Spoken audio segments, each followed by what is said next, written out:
السلام عليكم. يا ترى فاكر إحساسك وأنت بتستعد للجواز؟ لما كان حد قديم عنك يجي ينصحك ويقول لك على فكرة أنت هتزهق وهتمل، فاكر كان إحساسك إيه ساعتها وإيه اللي اتغير دلوقتي؟ فاكرة لما كنت بتخططي لحياتك مع خطيبك قبل الجواز، جارتك ولا قريبتك اللي متجوزة قبل منك لما قالت لك بكرة تشوف الرجالة بيتغيروا ازاي بعد الجواز؟ طب يا ترى كزوجين بعد سنة أولى جواز إيه اللي اتغير معاكم؟ واللي متجوز من 5 سنين و10 سنين ايه اللي اتغير جواكم؟ خلونا نجاوب على الأسئلة دي وأكتر، لكن بعد الفاصل. انتظرونا.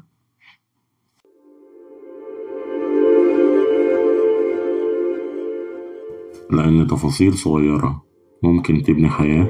ساعة لزوجتك، مساحة للفهم مش للحكم. أهلا بيكم، أنا إسماعيل. وانا ايمان. ودي ساعة زوجتك، مساحة حقيقية بنفهم فيها العلاقة بين الزوجين بعمق وبساطة.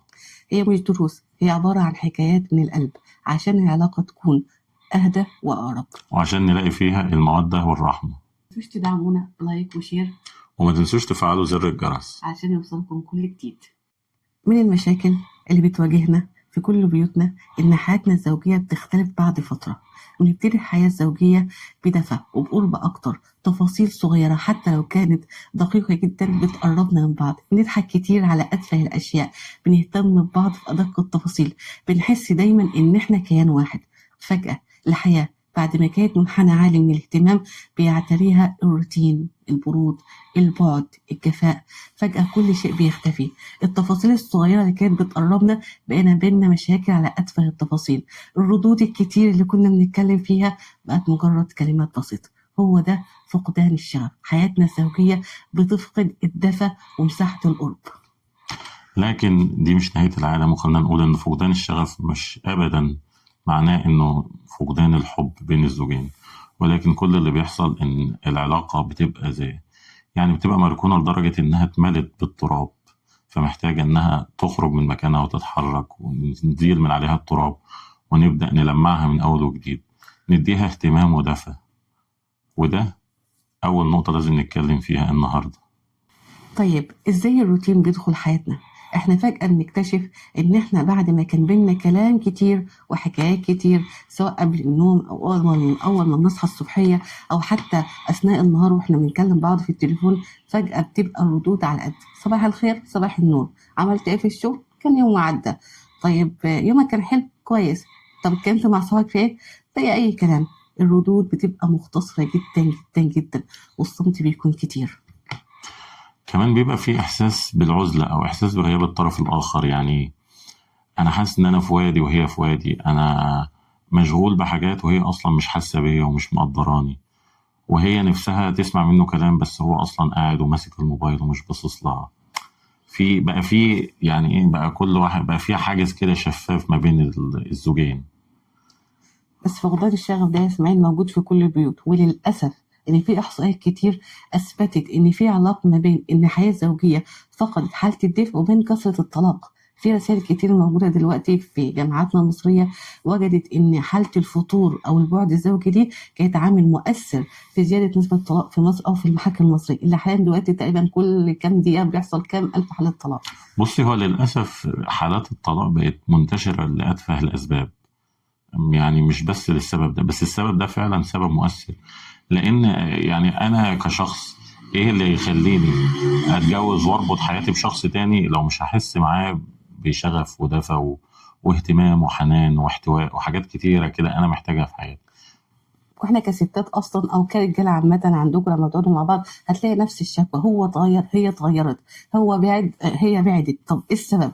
وما بيقعدوش عن بعض. كل الحكايه ان الحياه دخلها بس شويه روتين، ده لانها اصبحت بدل ما كانت زوجه فرضانيه وكان زوج فرضاني بقى اب ومسؤول وهي ام ومسؤول. هي طول النهار شغاله في البيت وطول النهار شغال بره، بيتلاقوا بعد ما ضغوط كتير جدا في الحياه ضغط عليهم. هو ده السبب او احد الاسباب اللي خلت الحياه الزوجيه تفقد الدفى والحب والقرب اللي كان بين كل زوجين.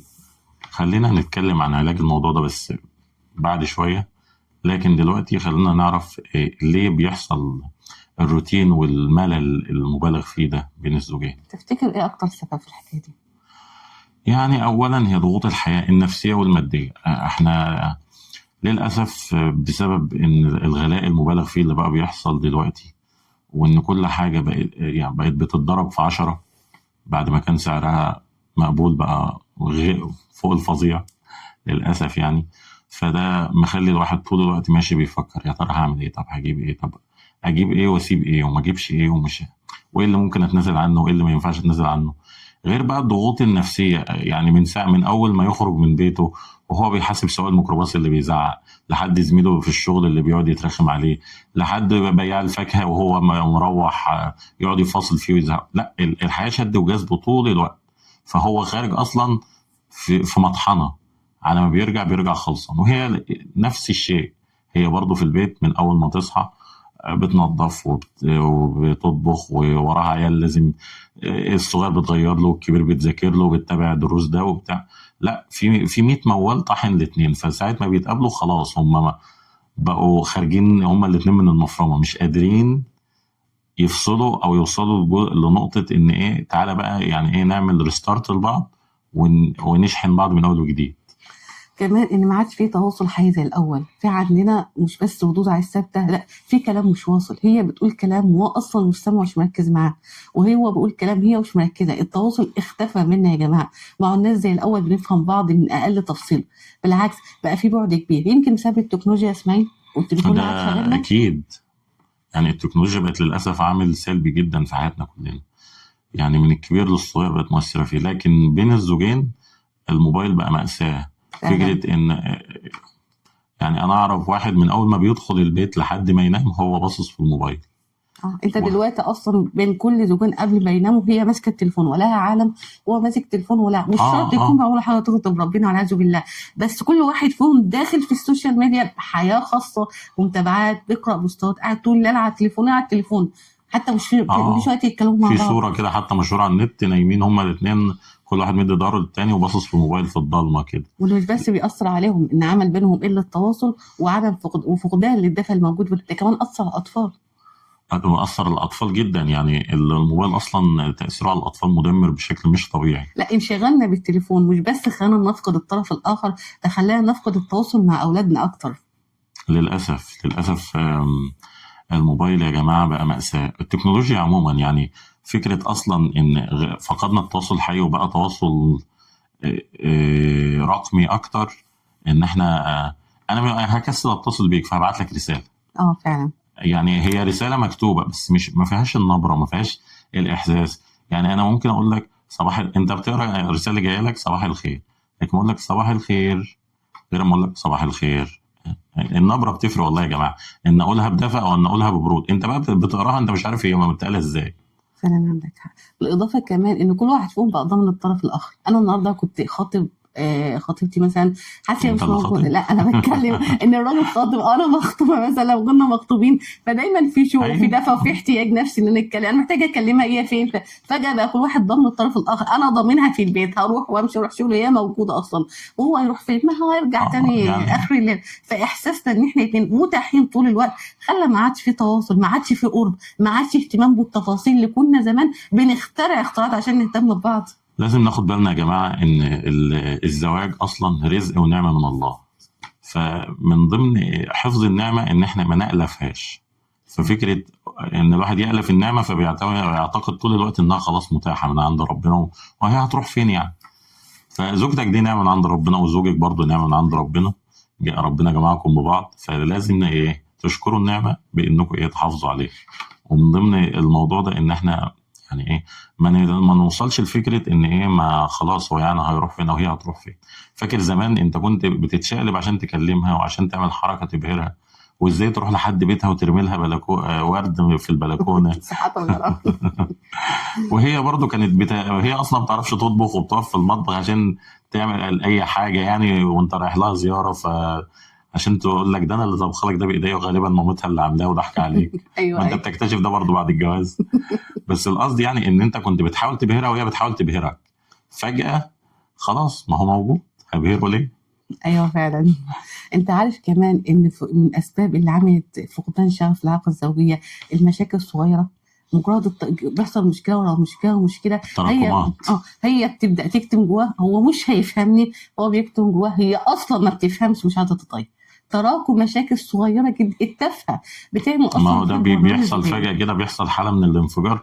فاكر لما انت ما قفلتش باب الحمام وانت خارج، وانت تقول له فاكرة لما انت ركبت العربية ومش عارف ايه انت على طول ضربتي نقد بوزك. نقد نقد نقد، على طول بتنتقدني على طول. لا انا انا بتكلم عامه، انت بتنتقد احيانا.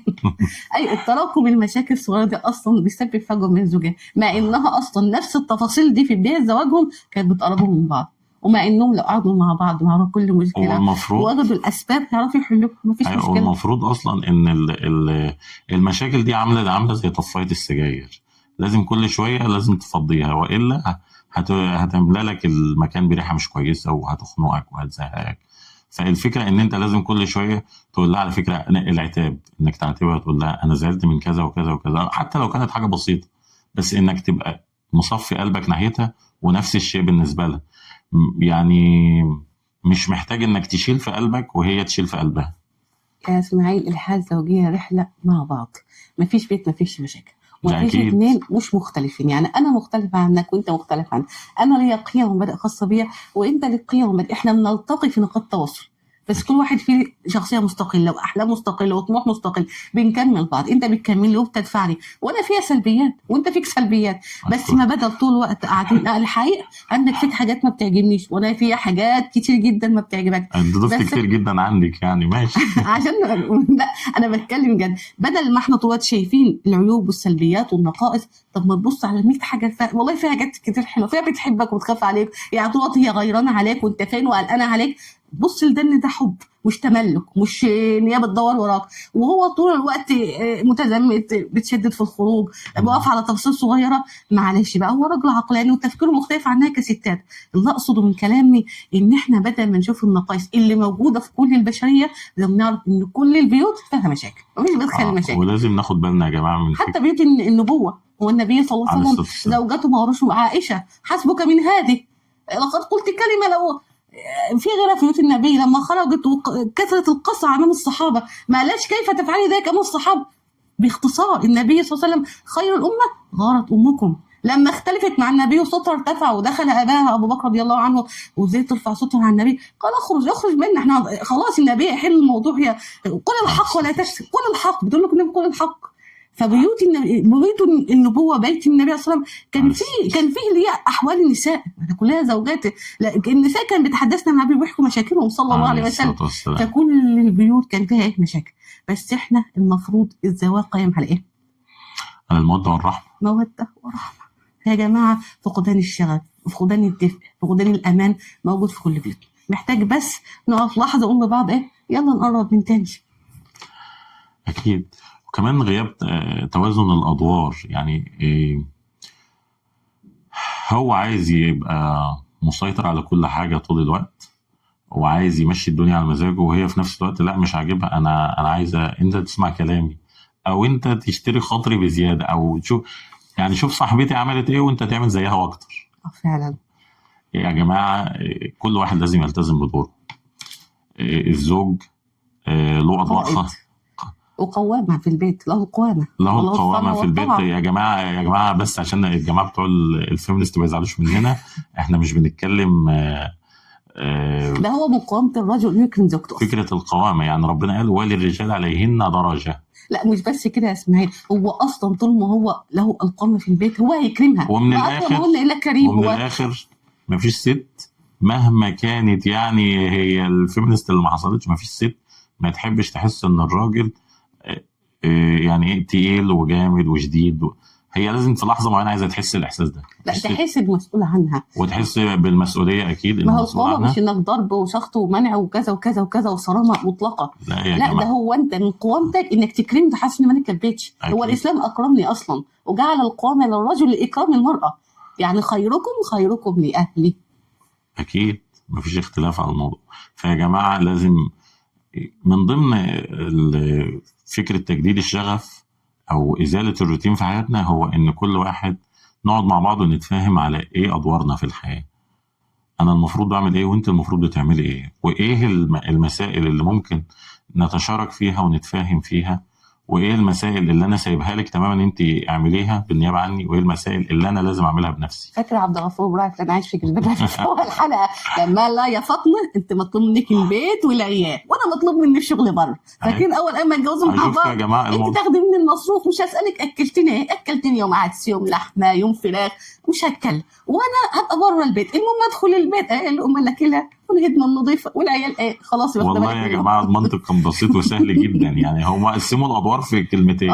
عبد الغفور نجح في شغله وزي ما انتم شايفين عاشوا حوالي 30 حلقه زي الفل يا جماعه.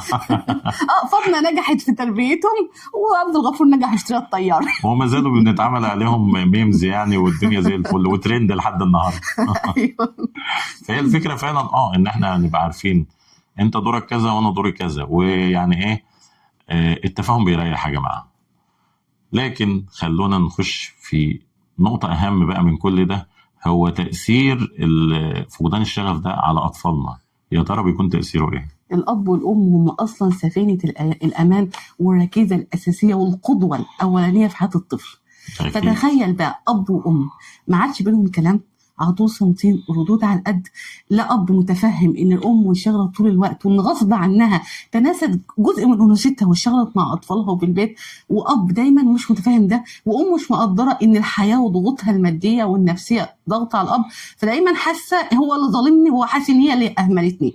طبيعي الاطفال لا هو مهمل ما بيكلمنيش. هو ما بيكلمنيش. وهو شايف ان هي بطل يقول لي بحبك. ما عادش يقول لي بحبك. والله احنا بنحب نسمع كلمه بحبك على يا طول جماعه والله هو ممكن يكون بيقول لك مليون مره بحبك بس من غير كلام. بس الكلمه بتفرق.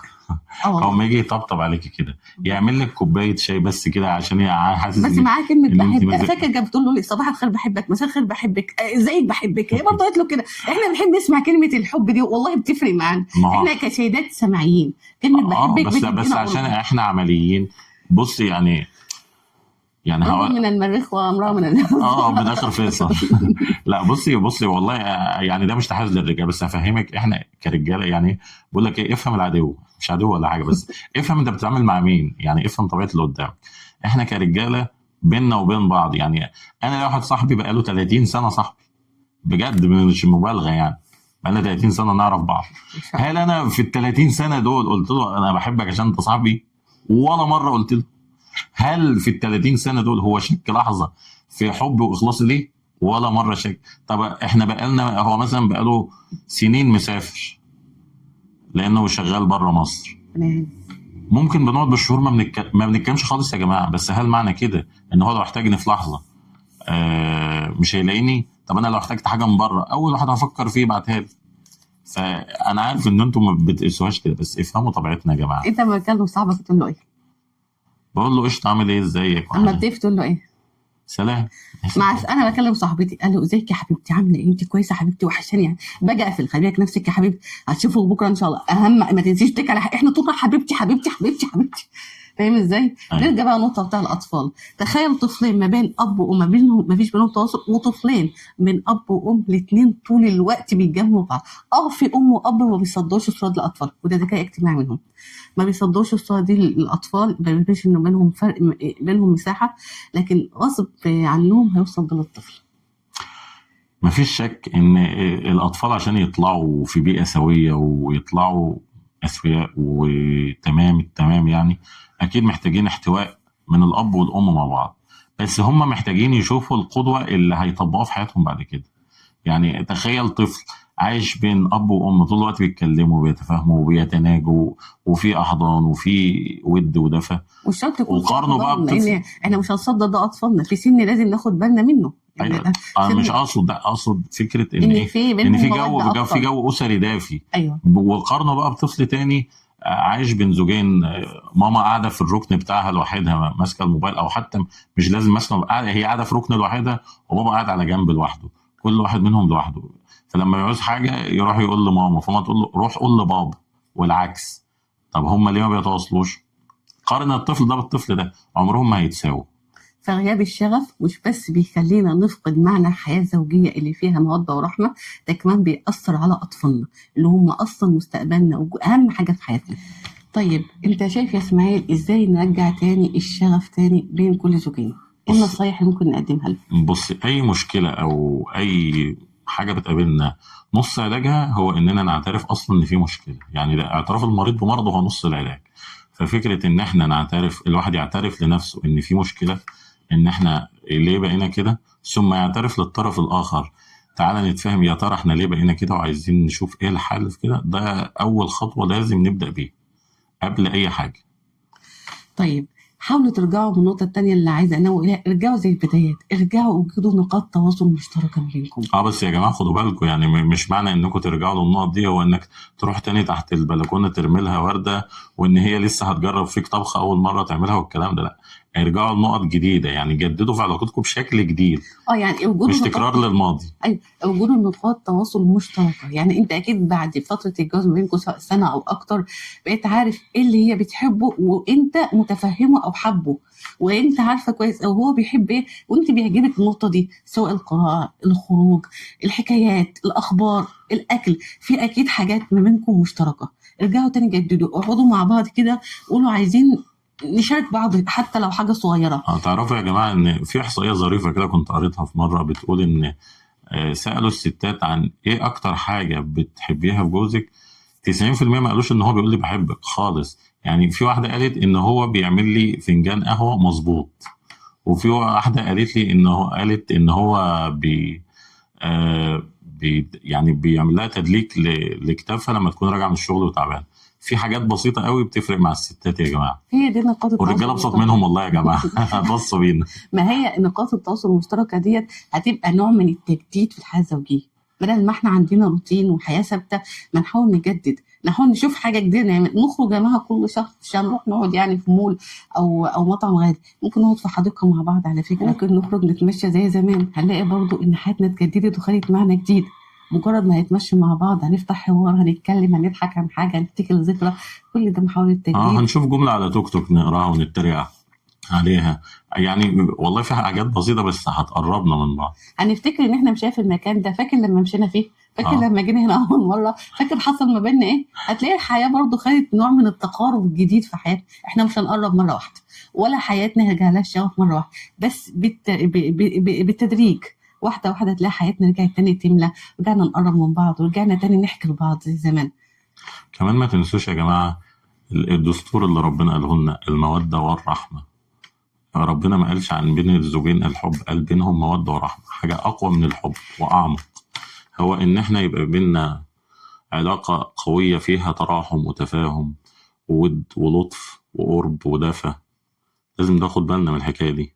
أنا بنفتكر يا إسماعيل إن إحنا لما هنقعد نصارح بعض بالنقاط المزعجة اللي سببت حالة الجفاء أو البعد أو الروتين في حياتنا، مش انتقاد لبعض. أنا مش بقول لك الكلام ده عشان أنتقدك وعيبك، ولا أنت بتقول لي الكلام ده عشان تنتقدني وتقلل مني. إحنا بنعمل كده عشان إحنا بنحب بعض، إحنا عايزين نرجع تاني زي الأول. بس المهم هو الأسلوب اللي بنقول بيه الكلام ده، لأن الأسلوب فارق جدا. يعني ما تقولهاش ما هي امك اللي قالت لك وانت بتسمعي كلام امك وتقعد تزعق لها وكده. لا، قول لها يعني احنا متفقين ان ما فيش تدخل في حياتنا، وان اللي بينا هيفضل ما بيننا دايما من غير ما نقوله لحد ولا ندخل طرف ثالث. وهي تقول له اصل انت فيك كذا، انت طبعك كذا، انا عارفه من قالوه من الاول، انت اناني. هو مش كده، هو بني ادم بيحس هنا، هو بيكتم. على فكره الرجاله بتكتم كتير جدا، احنا اصلا كستات بنفرغ شحنات على طول، وما كرجاله بيفضل كاتم كاتم كاتم لحد بوم البركان بينفجر. كمان يا جماعة يعني خلونا نتكلم في فكرة، نضرب مثال كده. يقول لك على فلان الممثل ده لسه بيشتغل بروح الهاوي رغم انه بقاله مثلا 20 سنة بيمثل. يا ترى ده ليه؟ لانه بيستمتع باللي هو بيعمله. هو مش بيأدي ادواره كشخص احترافي بيروح يقبض فلوس عشان يعمل الشغلانه دي فعارف هو يعملها ازاي، يبني سوق من الاخر. لا، هو بيعملها لانه بيستمتع بالحكايه دي. ففكره روح الهاوي دي احنا محتاجينها برضه في الجواز. انت كنت زمان وانت متعرف عليها ومتقدم لها بتشتغل برضه بروح الهاوي دي. انت بتستمتع انك تفاجئها وبتستمتع انك تتكلم معاها وانك تشوف في عينها بريق جديد ولمعة كده لما بتعمل لها حاجة. فجأة بقيت الشخص المحترف ده اللي هو بيعمل حاجة عشان هو عايز يعملها وخلاص، بقى روتين بيعمله. انا هقول لها كذا فهي هتقول لي كذا فيحصل كذا فهتتبسط بس خلاص. بقت كيمياء، شوية عناصر نحطها على بعض نعمل معادلة. لا، احنا عايزين نعمل شوية تفاعلات يا جماعة. عشان الكيمياء تشتغل من اول وجديد. كمان ما تنساش يا اسماعيل ان لازم نتقبل ان التغير ده جزء من الحياة، وان حياتنا عمرها ما ترجع زي الاول. يعني احنا لما بنقول نرجع الشغف والحياة بالدفى اللي كان موجود ما بيننا، مش هنرجع اتنين بس، لا، الاطفال جزء من الحياة، الضغوطات موجودة، العمل موجود، الطموح اختلافنا موجود، بس احنا بنقول ان احنا عايزين نرجع الشغف بالشكل الجديد. الحياة ما بترجعش زي الاول. يعني بالظبط، يعني نرجع الشغف مش نرجع الموقف اللي كان فيه شغف.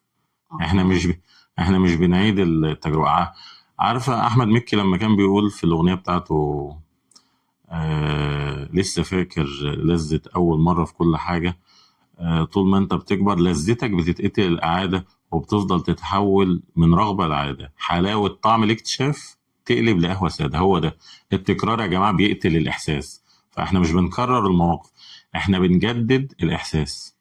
ايوه، من الحاجات المهمه جدا جدا جدا في العلاقه الزوجيه عشان ترجع زي الاول المفاجاه. فاجئها والله، مش لازم تفاجئها بحاجه كبيره او فستان مثلا بماركه عاليه، لا، ممكن ورده، ممكن حضن، ممكن ناس كتير. شوكولاتة هي لا بتحبها. والله، وحاجات مهمه، اعمل لها الفطار، جهز لها الغدا يوم الجمعه، اقسم بالله الحاجات دي بتفاجئني انا شخصيا. فاجئني بالحاجات دي. ان يعني شاء اعمل لها الله. حاجات في البيت، محتاجه غسيل 12 اشهر غسيل، اكوي المكوى والله حلوه قوي، نضف لها حاجات، فاجئها. يعني النهارده انت النهارده اجازه يا حبيبتي، والله بصي المفاجاه. فاجئني، انزلي اغسل العربية مثلا. والله المفاجأة ما بين الزوجين مش لازم تكون حاجة كبيرة قوي، حاجات صغيرة بتفرق يا جماعة، بس اسمها مفاجأة، اسمها اهتمام. ده اسمه اهتمام، أنا بهتم بيكي فجأة. وكمان لغة الجسد يا جماعة. يعني حتى مش بس انك تقول لها بحبك، انك تقول لها بطريقة مميزة، طريقة هي تحبها. انك يعني فاجئها بحضن، فاجئها بمسكة ايد دافية، فاجئها ان هي انت شايف انها مصدعة مثلا والعيال مزهقينها، اعمل لها كوباية شاي مظبوطة او فنجان قهوة كده على الرايق، واقعدوا مع بعض في البلكونة اشربوا سوا استمتعوا بيه. يا جماعة الحياة بسيطة، احنا اللي بنعقدها. وزي ما قلنا في البداية إن أول مظهر من مظاهر غياب الشغف في حياتنا هي ردود السبت. فمحتاجين نرجع نسمع على بعض، الاستماع العاطفي، اسمع لها.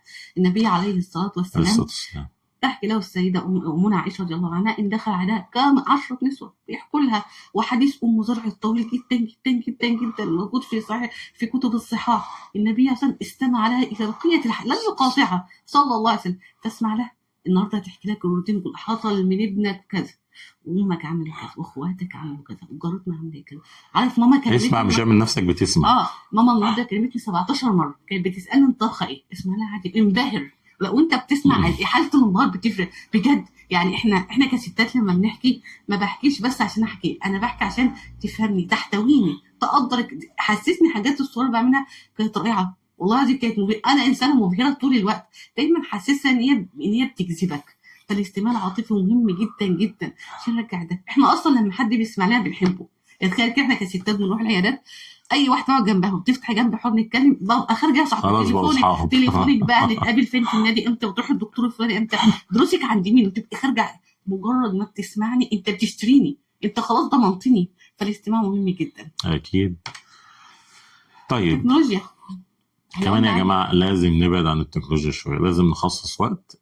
حط الموبايل بعيد، اعمله وضع طيارة أو اعمله سايلنت حتى، وحطه بعيد عنك وهي كذلك، وابدأوا اتكلموا مع بعض. ممكن نحولها، يعني وانت بره مثلا معاك التكنولوجيا، ابعت لها رساله فجاه، انا جاي البيت يا حبيبتي دلوقتي. والله هتفرق، بدل ما تاخدها منكوشه ولابسه لبس البيت، هتبدا تستعمل مره في مره، مش اول مره هتتغير، بس يعني هتبدا تاخد بالها. فاكر زمان لما كنت بتطلبها مثلا بعد 12 بالليل وأنا تخلص كل اللي وراك عشان تقعدوا تسهروا شوية تتكلموا في التليفون قبل الجواز؟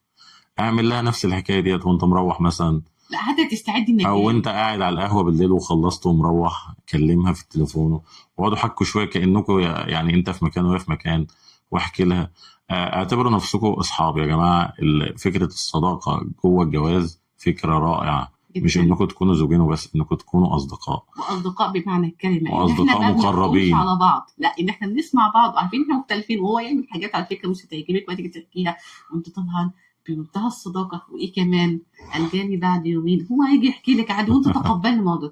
بس حته ان هو قاعد مع اصحابه قعدة يوم الخميس وراجع، ممكن نستثمر، ممكن تتصل بقى، اجيب لك حاجه تتعشي بقى، فطيره ب10 ان والله حلوه قوي، كسلب شويه فول سوداني متحمص، ده حلو قوي، هتفرق وانت والله. تعملوا شويه فشار عشان لما تتفرجوا على لا التلفزيون انا سوا. بتكلم بس مع الوقت، عارف فجاه كده وانت بتتصل انا جاي في الطريق يا حبيبتي اجيب لك حاجه، والله عارف يا لو طلبت النهارده تاني يوم هتتكسر، بس اما هتقفل هتتبسط هو بجد مكلمني ولا ده كان تهيؤات. مره والله العظيم هتفرق، عارف ازاي؟ وانت جاي من الشغل بتكلمي هتستعد ليك على فكره، وهو برضو في الشغل اتصل بيه عامل ايه يا حبيبي كويس، طب فطرت، طب اكلت، الحاجات دي بتفرق. اكيد. تمام. كمان يا جماعه لازم ناخد بالنا من حكايه الصمت. يعني احنا اصلا بندوب العزله وجبال الجليد اللي ما بيننا، بس في حاجه اسمها الصمت العاطفي. ان انا مش لازم طول الوقت اقول لها اوريها اهتمام باني بتكلم معاها او بسمعها، لا، ممكن بس يعني اعمل لغه عيون ما بين، ابص لها بشغف، ابص لها بنظره فيها دفى، وهي تبص لي نظره فيها اهتمام ونظره انبهار. يعني ايه؟ انا منبهر يا جماعه. ايوه بالاضافه كمان الشكر يا اسماعيل بيفرق قوي. من لم يشكر الناس لم يشكر الله. هي ست طول النهار بتشتغل لك، بتعمل عشانك، والله لما تاكل لها تسلم ايدك، ايه المشكله؟ والله لما يجي من البيت ويجيب لك حاجه طلبات البيت جزاك الله خيرا. يعني نساء السلف الصالح تقول إنا كنا نخاطب أزواجنا كما نخاطب أمراءنا، في تقدير، في احتواء، في احترام. وإحدى نساء السلف كانت تقول لزوجها وخارج إلى العمل اتق الله فينا ولا تطعمنا إلا من حلال، فإنا نصبر على الجوع ولا نصبر على النار. وهو خارج كده جزاك الله عنا خيرا، ربنا يفتح لك أبواب الرزق الحلال، ربنا ييسر لك كل أمر عسير، ربنا رجعك لنا بالسلام. وهي والله توجودك في حياتي ده نعمة، جزاك الله خير يا أم أحمد يا أم إبراهيم يا أم إسماعيل. المهم الشكر حلو قوي، بيفرق، ده اللي انت ده انا عارف يعني النعم نفسها ربنا بيحفظها لنا بالشكر. ما بالك احنا كعباد لما نقدر بعض، لما تقدر ان هي كوت لك هدومك الف شكر. والله انت عارفه والله انت لمسات دي والله انا حياتي من غيرك ما هفقد حياتي كلها، فالشكر لله يا اسماعيل.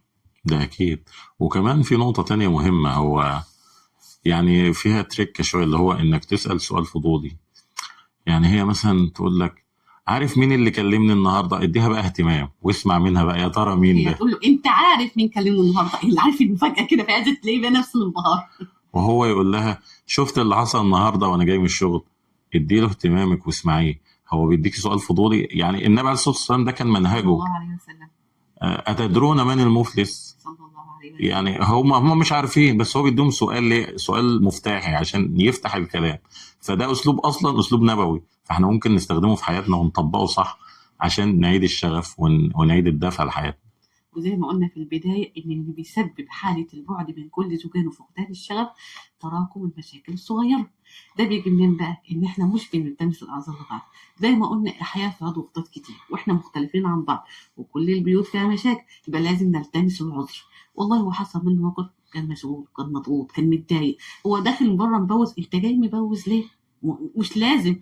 قول له الحمد لله على السلامة، أسيبه لحد ما يهدى، والله كان مالك. مش لازم طول الوقت هو شخص عدائي تجاهي او هي طول الوقت شخصيه عدائيه ليه او ناقده ليه. يا جماعه التمسوا بعض، الحياه والله قاسيه جدا، محتاجه مننا شويه رحمه، موده ورحمه يا جماعه. الخلاصه يا جماعه ان الحياه مش كامله ولا مثاليه، كلنا فينا عيوب ونواقص، لكن كلنا بنسعى ان احنا نخليها افضل. فقدان الشغف مش النهايه لكل علاقه زوجيه، لكنه ممكن يكون البدايه لفصل جديد في حياه كل زوجين.